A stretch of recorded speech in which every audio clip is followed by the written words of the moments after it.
अस्सलाम वालेकुम दोस्तों, मैं हूं फारूक मलिक और आप देख रहे हैं हमारा यूट्यूब चैनल सियासतनामा। में पेश खिदमत है आज की वीडियो। दोस्तों, सलीम बुखारी कहते हैं इमरान खान के जलसों में डांस करने वाली खवातीन की ख्वाहिश पर मुल्क नहीं चल सकता। पाकिस्तानी सियासत घटिया तरीन लेवल पर पहुंच गई है। रुको जरा, सबर करो। जिसके ऊपर सोशल मीडिया सार्फिन ने अपना रद्द-ए-अमल दिया है। सीएम भी कहते हैं ऐसे बदमानिस नुमा इंसान अपनी हादसाती लिफाफा सहाफत का चिराग गुल होता देखकर ऐसे बयान दे रहे हैं। अदिल खोकर लिखते हैं ये अलमास बोबी की औलाद अपने गिरबान में फेंकती नहीं और दूसरों पर तनकीद उनका फर्ज है। तोशाखाना से जो मिला है पहले वो तो बता अन्नी दिया। पीटीआई लेवल लिखते हैं एस्टेब्लिशमेंट पीडीएम की लाश उठाए फिर रही है, देखते हैं कब तक उठाए रखते हैं, कब तक गर्भ गिराते हैं। अब इस लाश ने बदबू छोड़ना शुरू कर दी है क्योंकि ताकत का सरचश्मा अवाम है। इस्लामाबाद प्रॉपर्टी डीलर कहते हैं इसके मतलब है कि पाकिस्तान मरीम नवाज की गिराज समझे कि चल सकता है। उस्मान प्राचा कहते हैं सलीम बुखारी के घर में जो कोठा नुमा है अलबत्ता वहाँ नाचने वालियों की मर्जी है, जरूर चल सकता है।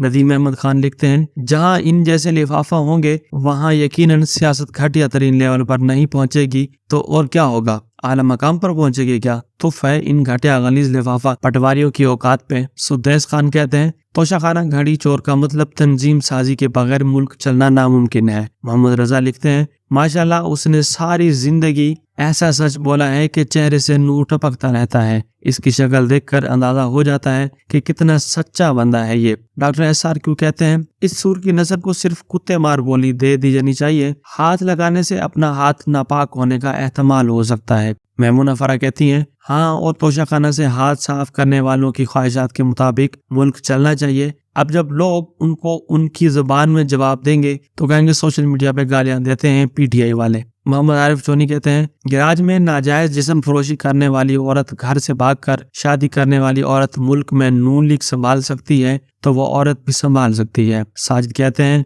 जब इस तरह के हरामी तजिया निगार बन जाएंगे तो सहाफत का लेवल सोचो क्या होगा।